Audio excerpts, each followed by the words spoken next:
Doctor Sudhanshu Trivedi ji.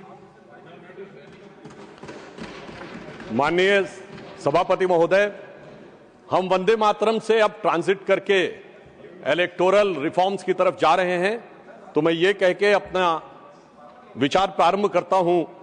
जो मैंने बचपन में आकाशवाणी लखनऊ में एक मुस्लिम कवि, संभवतः उनका नाम वाहिद अली वाहिद था, उनसे सुना था कि वाणी सत्यम काया शिवम रूप सुंदरम है तेरा, आदर्शों की स्वर्ग है तू, जय हे देवी भारत माता। अब आज के इस विषय पे आते हैं। उस हाउस में भी बहुत सारा इस विषय के ऊपर चर्चा हुई, यहां भी चर्चा होगी, परंतु जब हम चुनाव सुधारों की बात करेंगे तो मुझे लगता है इसे 4 स्तर में डिवाइड करना चाहिए। पहला, लोकतंत्र और इसका आधार, दूसरा चुनावी प्रक्रिया, और तीसरा कि इस चुनावी प्रक्रिया में होने वाले सुधार, और उसके बाद विपक्ष की आपत्ति और उन पे होने वाली तकरार, और इसके साथ मैं कुछ सुझाव देने का भी प्रयास करूंगा। सर्वप्रथम मैं कहना चाहता हूं कि हम सभी ये मानते हैं कि भारत जो है वो मदर ऑफ डेमोक्रेसी है, मगर एक फैक्ट है जो शायद बहुत से लोगों को ध्यान नहीं रहता होगा। अगर आप पूरी दुनिया का नक्शा देखें तो ईस्टर्न यूरोप से लेके आप जापान तक चले जाइए तो केवल 3 ही डेमोक्रेसी हैं, भारत, जापान और ऑस्ट्रेलिया। और जापान एक कॉन्स्टिट्यूशनल मोनार्की है, Australia is practically an extension of Europe. तो इस पूरे पूर्वी गोलार्ध में यदि एकमेव absolute vibrant and consistent democracy है तो वो सिर्फ भारत है। और सिर्फ इतना ही नहीं है सभापति महोदय, आज दुनिया में लोकतंत्र के अंदर सिर्फ 34% जनसंख्या है, जिसमें 17% हम हैं। अर्थात अगर दुनिया में लोकतंत्र है तो उसका सबसे बड़ा स्तंभ आज आधुनिक युग में भी भारत ही है। और इसका आधार कई बार हमारे गुलामी की मानसिकता के प्रभाव से हर चीज का आधार विदेश में ढूंढने का प्रयास करते हैं, और मैं बताना चाहता हूं उसका सबसे बड़ा आधार भारत की धर्म और संस्कृति है। इसके लिए मैं कोट करना चाहता हूं फ्रीडम हाउस की रिपोर्ट, जिसको ये लोग बहुत महत्व देते हैं। फ्रीडम हाउस ने अपनी एक रिपोर्ट जो 1999-2000 में उसने लिखी, जिसमें Freedom House report about the annual survey of the political rights and civil liberties 1999-2000 on page number 10 and 11, वो क्या लिखता, मैं कोट कर रहा हूं, 13 of the 63 countries with the poorest record in terms of political right and civil liberties are predominantly Christians. There is a strong correlation, sir इस पे ध्यान देने की आवश्यकता है, there is a strong correlation between the electoral democracy and Hinduism, and significant number of free and countries which belong to the Buddhist community। और आगे वो लिखता है, sir, the Islamic world remains the most resistant to the spirit of democracy and civil rights। अर्थात आज भी दुनिया ये मानती है कि सबसे ज्यादा अगर है तो लोकतंत्र का आधार भारत में है, और इसके लिए कोई बाहर से विदेश से देखने की आवश्यकता नहीं है। बाबा साहब अंबेडकर को मैं कोट करना चाहता हूं। बाबा साहब अंबेडकर ने कहा, और कौन सी किताब जिसको ये लोग बहुत ध्यान देते हैं, annihilation of caste, page number 234 पे उन्होंने कहा, I am told that such religious principles as will be in the commencements of the liberty, equality and fraternity. It may not be necessary for you to look for foreign sources and that you can draw such principles from Upanishads। Sir ये ध्यान देने की आवश्यकता है। बाबा साहब अंबेडकर ने कहा कि समानता, बंधुता और स्वतंत्रता के सिद्धांत के लिए पश्चिम में देखने की आवश्यकता नहीं है, वो उपनिषदों में दिखाई पड़ेगा। मगर क्या बताएं सभापति महोदय, आज भी हमारे कुछ नेता जाके लंदन में खड़े होकर गुहार लगाते हैं कि भारत में डेमोक्रेसी को बचाना है। तो उनके लिए मैं एक लाइन कहना चाहूंगा, अभी साज दिल में तराने बहुत हैं, अभी जिंदगी के फसाने बहुत हैं, डरे गैर पर भीख मांगो न फन की, जब अपने ही घर में खजाने बहुत हैं। अब मैं आगे की बात कहना चाहता हूं। देखिए, चुनावी प्रक्रिया स्वतंत्रता के बाद शुरू हुई और इसमें बहुत सारी चीजों की उस समय समस्या रही होगी। मैंने आदरणीय आडवाणी जी ने एक बार हम लोगों को बताया था कि कैसी कैसी समस्याएं आती थी। उस जमाने में लोग इलेक्टोरल रोल बनाने के लिए जाते थे और महिलाओं का नाम पूछते थे तो डांट पड़ जाती थी, क्योंकि उस समय के समाज में माना नहीं जाता था कि किसी घर की महिला का नाम पूछा जाए। परंतु मैं बताना चाहता हूं सर, चुनावी प्रक्रिया पे सबसे पहली समस्या स्वतंत्र भारत में कहां आई? भारत के इतिहास की पहली इलेक्शन पिटीशन, चुनावी धांधली के विरुद्ध पिटीशन कब दाखिल हुई? 21 अप्रैल 1952। किसने दाखिल की? भारत के लॉ मिनिस्टर रहे बाबा साहब अंबेडकर। और उनके उस पिटीशन को मैं कोट करना चाहता हूं। उसके पैरा 12 में उन्होंने लिखा, the petitioner says that the aforesaid large number of double votes, 74,333 being void, has been a result of corrupt practice and undue influence on the part of the respondent number 1 and 2। Sir बाबा साहब अंबेडकर को 74,333 vote cancel करके 14,000 vote से हारा हुआ declare कर दिया गया। मगर सभापति महोदय, यह तो थी प्रक्रिया, अब इस पे प्रतिक्रिया देखिए। तत्कालीन प्रधानमंत्री जवाहरलाल नेहरू जी की प्रतिक्रिया है। 16 जनवरी 1952 वो लखनऊ से एडविना माउंटबेटन को लेटर लिखते हैं और क्या लिखते हैं कि our success in the Bombay city and the Bombay province has been greater than expected. और सर आगे वो लिखते हैं अंबेडकर हैज बीन ड्रॉप्ड। बड़ी प्रसन्नता उनको होती है कि डॉक्टर अंबेडकर चुनाव हार गए हैं। और इसके बाद वो क्या लिखते हैं कि socialist have joined hand with Ambedkar so they lost their repute. But आगे सर वो बात लिखते, बहुत ध्यान देने की जरूरत है, वो लिखते हैं Ambedkar has joined hand with Hindu communalist. ये चाचा जी की जबानी है ये कहानी कि डॉक्टर बाबा साहब अंबेडकर इनके अनुसार हम लोगों की तरफ से, और इसका सोर्स है selected work of Jawaharlal Nehru series 2 volume 17 page number 37। इसके बाद आगे बढ़ते हैं। सब लोगों को पता है कि जब इंदिरा जी का शासनकाल आया तो उस समय एक अलग प्रकार की समस्या उत्पन्न हुई। भारत के इतिहास में पहला उदाहरण जब किसी प्रधानमंत्री का चुनाव अनियमितता के कारण अवैध घोषित किया गया। उसके बाद हम आगे बढ़ते हैं और जब तक कांग्रेस सत्ता में रही, निर्बाध सत्ता में, तब तक चुनाव सुधार पे कोई विचार नहीं हुआ। चुनाव सुधार पे विचार शुरू होता है 1977 में, जब इलेक्शन कमीशन द्वारा ECIL को इलेक्ट्रॉनिक वोटिंग की संभावनाएं खोजने के लिए कहा जाता है। और फिर इंदिरा जी के समय में 1982 में आर्टिकल 324 में चुनाव आयोग को 50 पोलिंग बूथ के ऊपर इलेक्ट्रॉनिक वोटिंग के बारे में प्रयोग करने के लिए कहा जाता है। फिर राजीव जी के समय में 1988 में 61A में चेंज करके कहा जाता है कि EVM का प्रयोग किया जा सकता है। और 15 मार्च 1989 को राजीव गांधी की सरकार के समय में इसको वैधानिक मान्यता प्रदान की जाती है। मगर अब क्या बताएं सभापति महोदय, कांग्रेसियों के अनुसार कंप्यूटर क्रांति के जनक राजीव गांधी जी के परिवार के लोग अब कंप्यूटर एरा से क्वांटम एरा में आते आते पर्ची से चुनाव कराने के लिए जोर डालने लगे। और यह भी मैं बताना चाहता हूं कि पर्ची के बारे में बहुत सारी चर्चाएं होती थी, कैसे बूथ कैप्चरिंग और मतपेटियां लुटती थी, वो एक अलग विषय है। परंतु मैं यह भी कहना चाहता हूं कि देश की संसद में कई बार चुनाव सुधार के लिए बड़े विधेयक पारित हुए, पर मैं उदाहरण देना चाहता हूं कैसे हुए। एक बार इंदिरा जी का चुनाव गलत सिद्ध हुआ तो सर रेट्रोस्पेक्टिवली चुनाव का सुधार कर दिया गया ताकि किसी भी अदालत का उस पर कोई प्रभाव न पड़े। फिर मैं याद दिलाना चाहता हूं सर, राजीव गांधी जी जब प्रधानमंत्री थे 1989 को उनका चुनाव हुआ अमेठी में, सर गोलियां चली, 21 लोगों पे FIR हुई। और उनके विरुद्ध कौन लड़ रहे थे? राजमोहन गांधी, महात्मा गांधी के पौत्र, और डॉक्टर संजय सिंह जो पूर्व केंद्रीय मंत्री थे, उनको इतनी गंभीर गोली लगी कि प्राणों का संकट उत्पन्न हो गया। और आरोप यह था कि प्रधानमंत्री जी के पक्ष में, और यह पुलिस की गोली नहीं थी, क्रॉस फायरिंग हो रही थी, जिसके बारे में उस समय कई अंतर्राष्ट्रीय मीडिया ने 26 नवंबर को लिखा कि भारत के 42 वर्ष के इतिहास में संभवतः यह सबसे हिंसक चुनावों में से एक। अब इसके बाद आप आइए साहब, इसके बाद हम आगे बढ़ते हैं तो वर्तमान यूपीए सरकार का दौर आता है। और उस समय बहुत से लोगों को यह तथ्य ध्यान नहीं होगा, वैसे तो नेहरू परिवार और बच्चन परिवार के बीच में बहुत मधुर संबंध थे, पर कभी कभी ज्यादा मिठास होने से डायबिटीज हो जाती है। तो वो दौर था 2006 में जया बच्चन जी की सदस्यता चली गई ऑफिस ऑफ प्रॉफिट के मुद्दे पे, क्योंकि उत्तर प्रदेश सरकार का एक पद था। अब सर यही आरोप लग गया और सोनिया गांधी जी जो उस समय नेशनल एडवाइजरी काउंसिल की चेयरमैन थी, उन पर भी ऑफिस ऑफ प्रॉफिट का विषय लग गया और इस कारण से उनकी सदस्यता भी चली गई। मगर सभापति महोदय, जो आज संविधान की दुहाई देने की बात करते हैं, सोनिया जी जब तक चुनाव दोबारा गईं, लड़के आईं, तब तक चुनाव में संशोधन करके ऑफिस ऑफ प्रॉफिट का नियम ही बदल दिया गया ताकि पीएम ने सुपर पीएम की पदवी को सुरक्षित कर दिया।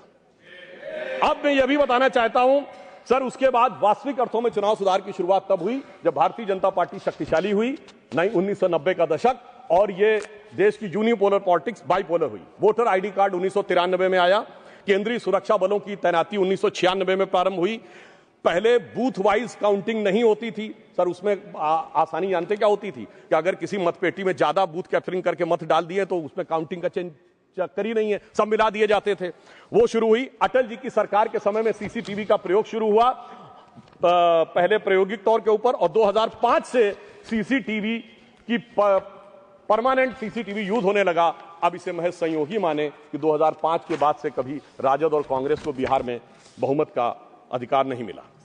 जब मोदी जी की सरकार आई तो हमने क्या किया कि जो पॉलिटिकल पार्टीज को कैश डोनेशन मिलता था उसे 20,000 से घटाकर 2,000 किया और सिलेक्टेड उनके ऊपर वीवीपैट की व्यवस्था सुनिश्चित कराई।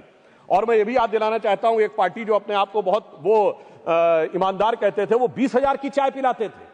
अब मुझे लगता है सदन और देश को समझना चाहिए 20,000 की चाय क्यों पिलाते थे, क्योंकि 20,000 तक कैश लेने पर आपको सोर्स नहीं देना पड़ता था। पर मोदी जी ने आकर उन्हें, चाय पिलाने वाले ने आकर उसे 2,000 कर दिया है, तो अब उनकी चाय बड़ी महंगी हो गई है, भले ही 20,000 से 2,000 पे आ गए। और इसलिए वो दौर था जिस जमाने में इलेक्टोरल बॉन्ड नहीं थे। आज इलेक्टोरल बॉन्ड के लिए कहे जो भी कहें, आज न्यायालय ने चाहा तो पता तो लग गया। क्या 2014 से पहले जहाज नहीं उड़ते थे, खर्चे नहीं होते थे? आज न्यायालय चाहे भी तो उसको पता नहीं लगा सकता। कम से कम यह पारदर्शी व्यवस्था हमारी सरकार ने आके की। और इन लोगों की सरकार कब रहती थी सभापति महोदय, जिस जमाने में, और मैं ये भी कहना चाहूंगा इनकी सरकार कब रहती थी और हमारी सरकार कब है? सर, जब से वोटर आईडी कार्ड आ गए कांग्रेस की सरकार आना बंद, सीसीटीवी आ गए कांग्रेस की सरकार आना बंद, जब से स्वतंत्र जुडिशरी हो गई कांग्रेस सरकार आना बंद, स्वतंत्र मीडिया आ गई कांग्रेस को स्पष्ट बहुमत मिलना बंद। और तो और सर, जब से साक्षरता दर 50% हो गई बहुमत मिलना बंद। इनको कब बहुमत मिलता था? जिस जमाने में मतपेटियां लूटी जाती थी, बूथ कैप्चरिंग होती थी, गोलियां चलती थी, कट्टे बम चलते थे और अनेक लोग बिहार के चुनावों में 80-80 लोग तक घायल होते थे। इन्हें लग रहा है शायद वही जमाना वापस आ जाए। तो मैं उनके लिए पूरी संवेदना से कहना चाहूंगा कि जो पुराना गीत था, गुजरा हुआ जमाना आता नहीं दोबारा, हाफिज सईद तुम्हारा। और अब मैं इसके बाद यह विषय कहना चाहूंगा कि जो इसके ऊपर आपत्ति की राजनीति की जाती है, आज मतदाता सूची को लेकर कांग्रेस आपत्ति कर रही है। मैं याद दिलाना चाहता हूं 18 दिसंबर 1950 को डॉक्टर बाबा साहब अंबेडकर ने कहा कि जो इलेक्टोरल रोल्स हैं उनका हर 6 महीने में होना चाहिए रिवीजन। पर उनका कहना था व्यवहारिक दृष्टि से मुश्किल है तो 1 साल या 2 साल में कर दिया जाए। मगर सभापति महोदय, ये 20 साल में भी करने को तैयार नहीं है और उसके बाद ये आरोप लगा रहे हैं। तो मैं इनसे पूछना चाहता हूं, अभी हमारे सम्मानित सदस्य कह रहे थे कि 45 दिन के बाद वो नहीं करते, उसका जवाब गृह मंत्री जी वहां पर दे चुके हैं। उन्होंने साफ साफ कहा 1991 में जो चेंजेस किए थे नरसिम्हा राव सरकार में, उसमें कोई भी एविडेंस, कोई भी पिटीशन 45 दिन तक ही हो सकती है। परंतु मैं पूछना चाहता हूं महोदय, बिहार के तो 45 दिन हुए, आज 45वां दिन है, क्यों नहीं अभी तक सीसीटीवी के लिए एप्लीकेशन दी है? अभी मैं कहना चाहूंगा जाइए फोन करिए, शाम 5 बजे से पहले सीसीटीवी के लिए लगा दीजिए। नहीं करना है। मैं पूछना चाहता हूं, आप कहते हैं 6 बजे के बाद इतनी वोटिंग हुई, बूथ के अंदर फोटोग्राफी पे रोक है, सड़क पे तो नहीं। दिखाइए कितनी लंबी लाइनें थी, कितनी लंबी आपने सोशल मीडिया पे पोस्ट किया, कितने आपके बूथ लेवल एजेंटों ने इस बारे में आपत्ति दर्ज की। परंतु सभापति महोदय, इसमें से कुछ भी नहीं करना है, केवल बवाल करना है। इनकी स्थिति क्या है? जैसे कोई बच्चा है, क्योंकि मैं टीचर रहा हूं तो मैं कहना चाहता हूं, कोई बच्चा है वो कहे मेरे नंबर कम आए, तो तरीका क्या है? स्क्रूटनी का फॉर्म भरो ना। स्क्रूटनी का फॉर्म थोड़ी भरूंगा, मैंने बयान दे दिया, इतना काफी है। मगर एग्जामिनेशन कंडक्टिंग बॉडी मेरी दोबारा कॉपी जांच के दे दे। चलिए मैं दूसरा उदाहरण देता हूं। क्रिकेट का मैच हो रहा है और टीम को लगा कि बैट्समैन आउट था, अंपायर ने नॉट आउट दिया, तो क्या है? रिव्यू डिसीजन में जाओ ना। रिव्यू डिसीजन में नहीं जाऊंगा, मैंने प्रेस कॉन्फ्रेंस कर दिया, अब थर्ड एम्पायर अपने आप डिसीजन दे दे। मुझे लगता है वो लोग क्यों नहीं जाना चाहते, उसमें और कोई कारण नहीं है।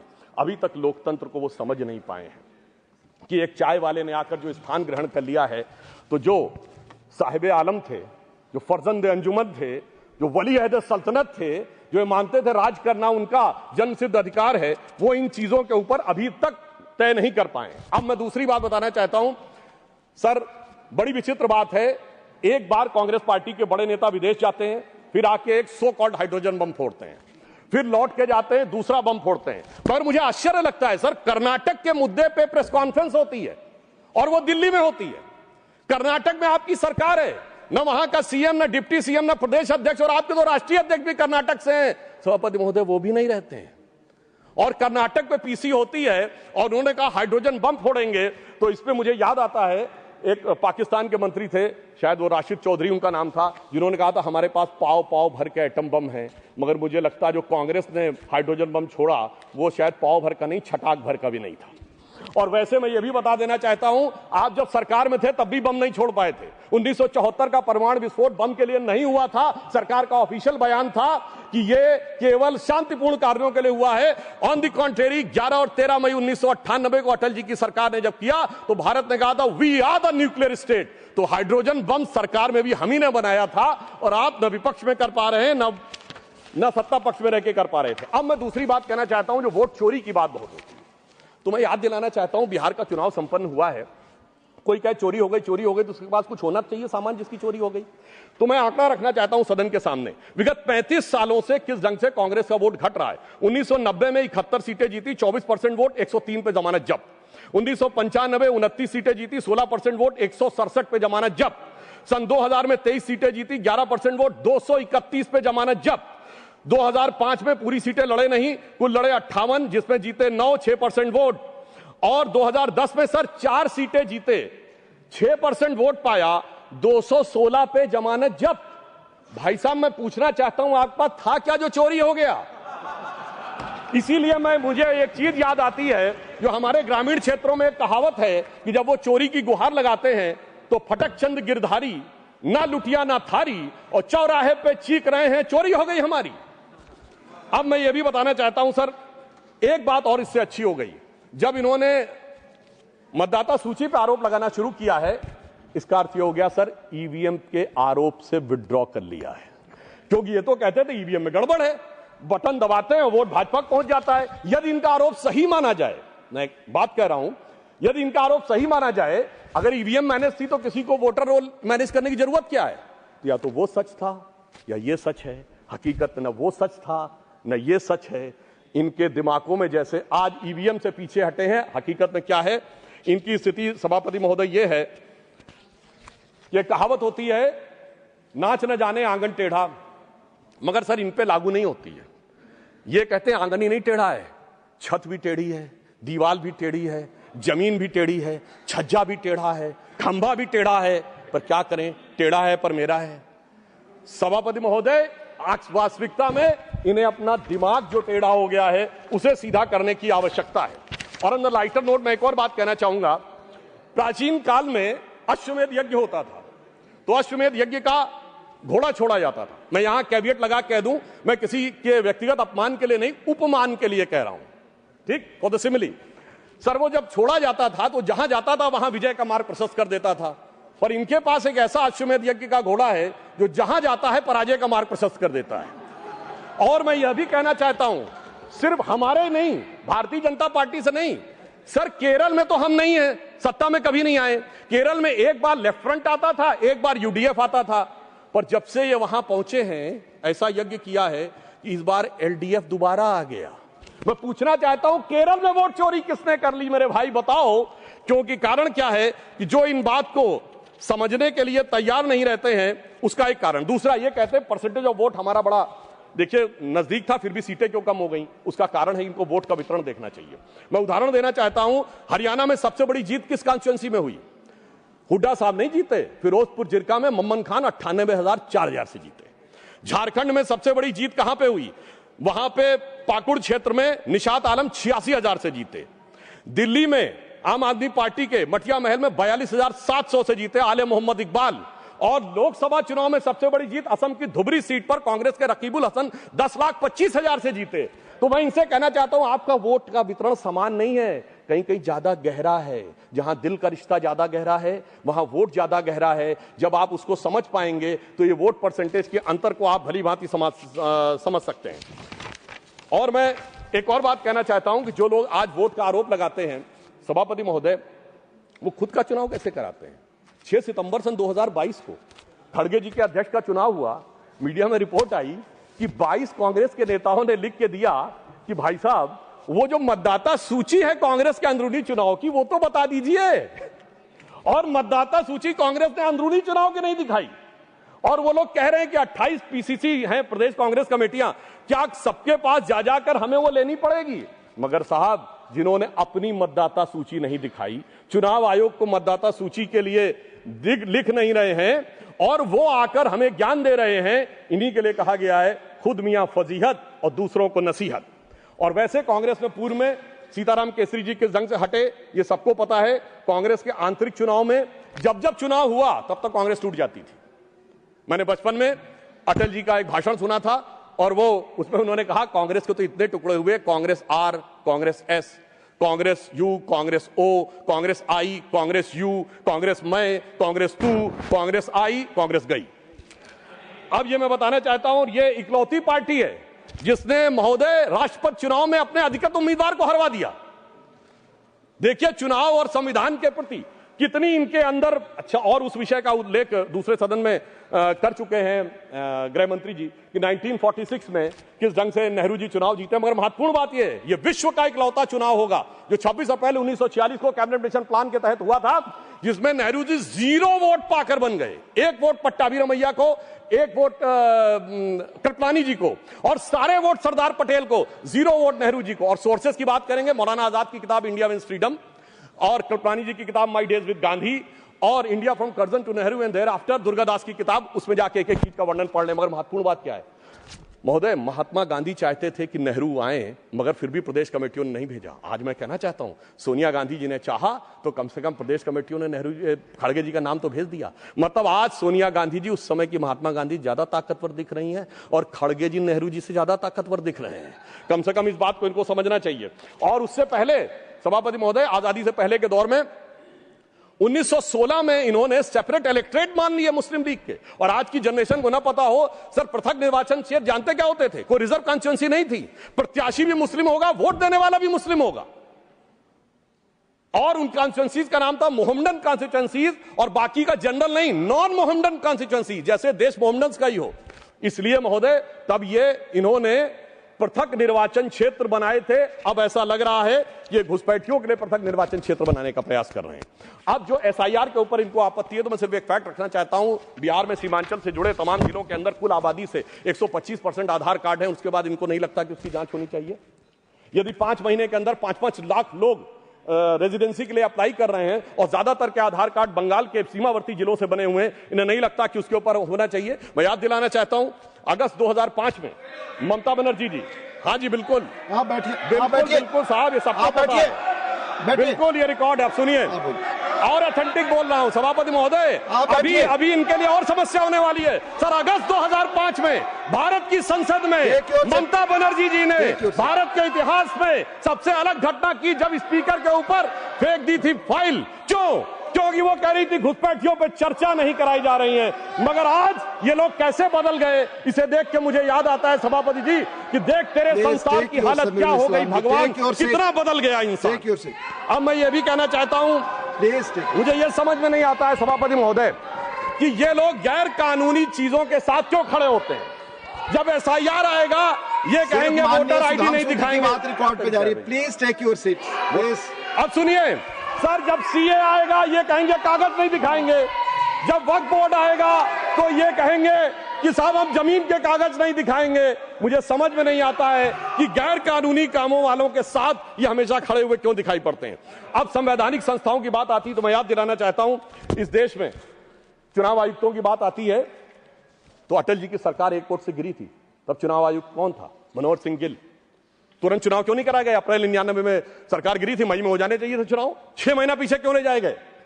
ताकि एक वोट की सहानुभूति न मिले। और ये इस जनता का आशीर्वाद और भगवान की कृपा कि सितंबर अक्टूबर 99 में हम दोबारा चुन के आए। और पर्दाफाश हुआ जब वही चुनाव आयुक्त, देश के इतिहास के इकलौते चुनाव आयुक्त जो जाकर दूसरी सरकार में मंत्री बन गए, और वो लोग आकर आज हमें कहने का प्रयास करते हैं कि मंत्री बने। संवैधानिक संस्थाओं की अगर दूसरी बात करें, सुधांशु जी, माननीय चेयरमैन ने कहा है किसी चुनाव आयुक्त पर कोई टिप्पणी न करें। ठीक, अगर ये आपको लगे तो मैं सिर्फ ये कह देना चाहता हूं, इसको विड्रॉ कर लीजिएगा। दूसरी बात महोदय, मगर इस देश में संवैधानिक संस्थाओं के साथ क्या हुआ मैं बताना चाहता हूं। सर्वोच्च न्यायालय में एक न्यायाधीश ऐसे भी बने जो पहले कांग्रेस के नेता रहे, चुनाव के प्रत्याशी रहे और उसके बाद सर्वोच्च न्यायालय के न्यायाधीश बन गए, जस्टिस बहरुल इस्लाम। सर संवैधानिक संस्थाओं के साथ क्या हुआ? इस देश में एक न्यायाधीश, मुख्य न्यायाधीश ऐसे ही बने जिन पे कानून की डिग्री नहीं थी, जस्टिस कैलाशनाथ वांचू। मुझे लगता है कि जिस ढंग के संवैधानिक संस्थाओं के साथ हुआ है, और मैं एक और बात कहना चाहता हूं, जो लोग कहते हैं चुनाव आयोग ठीक काम नहीं कर रहा वगैरह वगैरह, तो मैं कहना चाहता हूं जरा उत्तर से दक्षिण तक देखिए। चुनाव आयोग कश्मीर में अच्छा काम करता है, पंजाब में अच्छा काम करता है, हिमाचल में अच्छा काम करता है, सर हरियाणा में गड़बड़ कर देता है, फिर उत्तराखंड में गड़बड़ कर देता है, राजस्थान में सर 2018 में सही काम करता है, 2023 में गड़बड़ कर देता है, फिर यूपी गड़बड़ करता है, बिहार गड़बड़ करता है, झारखंड ठीक कर देता है। क्या बताएं, मध्य प्रदेश में पहले तो अच्छा किया था, इस बार गड़बड़ कर देता है। छत्तीसगढ़ 18 में ठीक किया था, 23 में गड़बड़ कर देता है। गुजरात तो गड़बड़ करता है, बंगाल बहुत अच्छा कर देता है, फिर तेलंगाना अच्छा करता है सर, फिर तमिलनाडु अच्छा करता है, फिर कर्नाटक अच्छा करता है, केरल अच्छा करता है, असम में गड़बड़ कर देता है। मुझे लगता है कि देश की जनता को मूर्ख समझने का प्रयास नहीं करना चाहिए, ऊपर से अपनी सुविधा के अनुसार जो आप चयन करने का प्रयास करते हैं वो नहीं करना चाहिए। और मैं ये भी बताना चाहता हूं कि इन लोगों की जहां तक बात है, संवैधानिक संस्थाओं में किसका अपमान नहीं हुआ। राष्ट्रपति की ताकत इनके दौर में घटाई गई, कमिटेड जुडिशरी की बात इनके दौर में हुई, और तो और सर प्रधानमंत्री के ऊपर सुपर पीएम इनके जमाने में आके बैठा। भारत के इतिहास में इकलौता उदाहरण, जब दर्जा प्राप्त कैबिनेट मंत्री का दर्जा प्रधानमंत्री से राजनीतिक रूप से ऊपर था और विदेश से आने वाले लोग उनसे मिला करते थे, नेशनल एडवाइजरी काउंसिल का चेयरमैन, तो वो लोग आकर जब कैबिनेट का पर्चा फाड़ा गया वो तो एक अलग बात थी।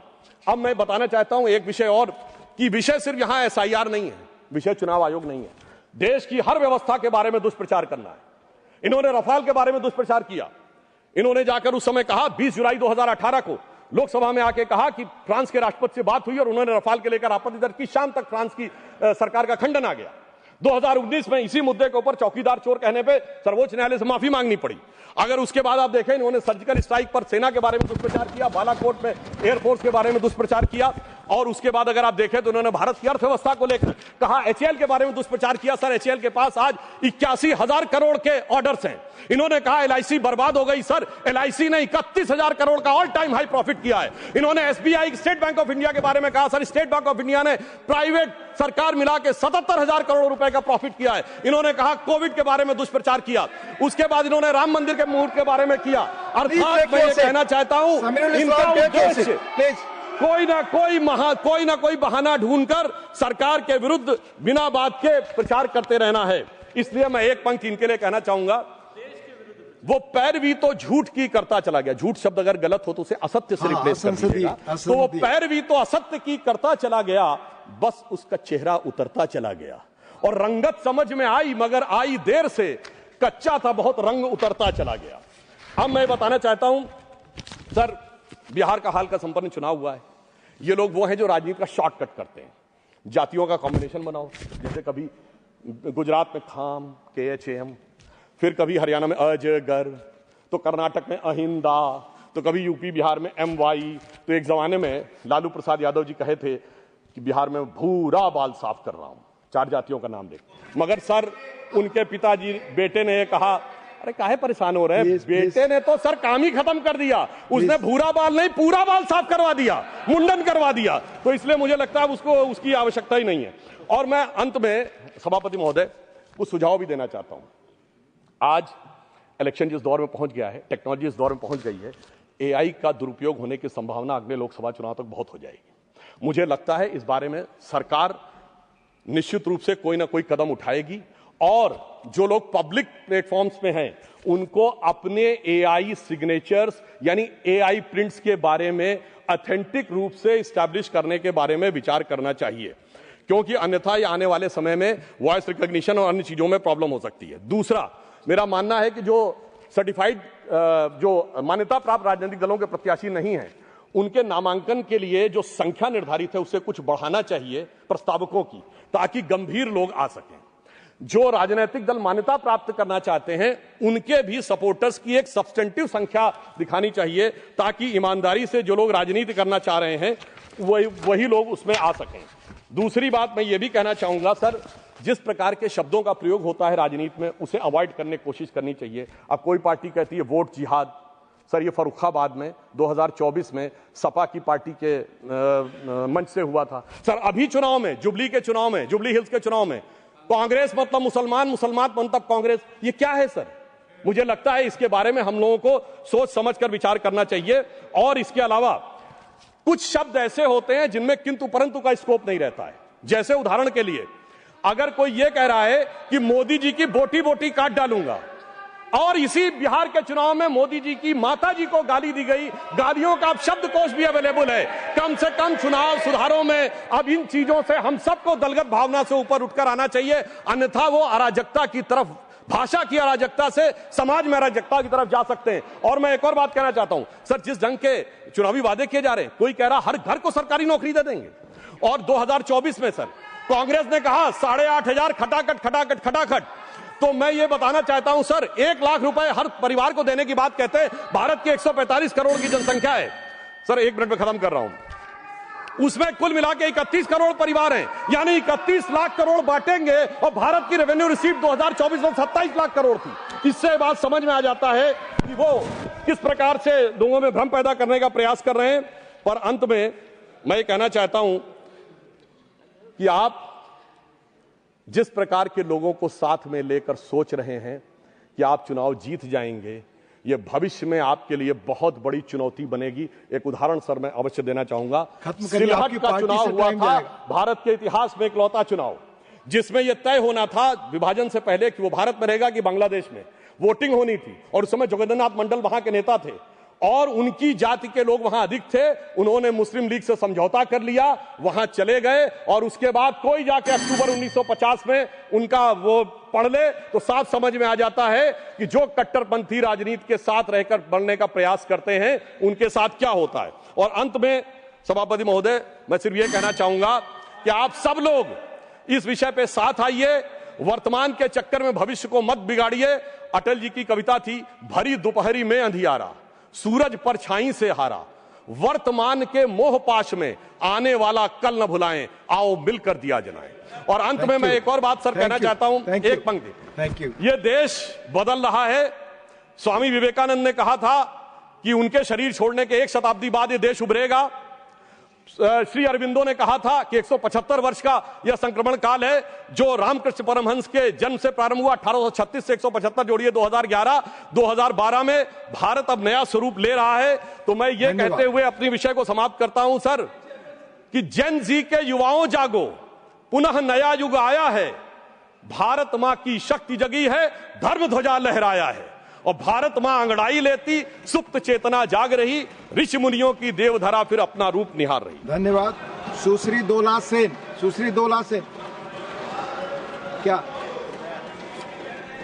दोला जी 1 मिनट, क्या राजीव जी क्या जी की स्पीच में एक थोड़ा सा स्पष्टीकरण आपके माध्यम से मैं चाहता हूं। इन्होंने कहा कि जो 74 का परमाणु विस्फोट, हालांकि चर्चा चुनाव पे थी, लेकिन उन्होंने फिर भी कहा कि 74 का परमाणु विस्फोट कहा गया था कि शांतिपूर्व उससे किया गया प्रयासों के लिए। धन्यवाद। क्या जो नहीं जो अटल जी के जब 98 में हुआ था वो क्या कहते, उसमें क्या ये नहीं कहा गया? धन्यवाद। किया गया। और दूसरी चीज ये क्या हाइड्रोजन बम है हमारे पास? आप कंफर्म कर दीजिए दोनों चीजें। आप सत्तारूढ़ दल के और रक्षा मंत्री के करीबी है, इसलिए दोनों बातें बता दीजिए। दोनों ने अनाउंस कर दिया, भारत सरकार ने कहा शांति। धन्यवाद सर। 98 में 11 और 13 मई को हुआ, हमने 3। दोला जी आप बोले, अब दोनों को अलाउ कर, आप बोले।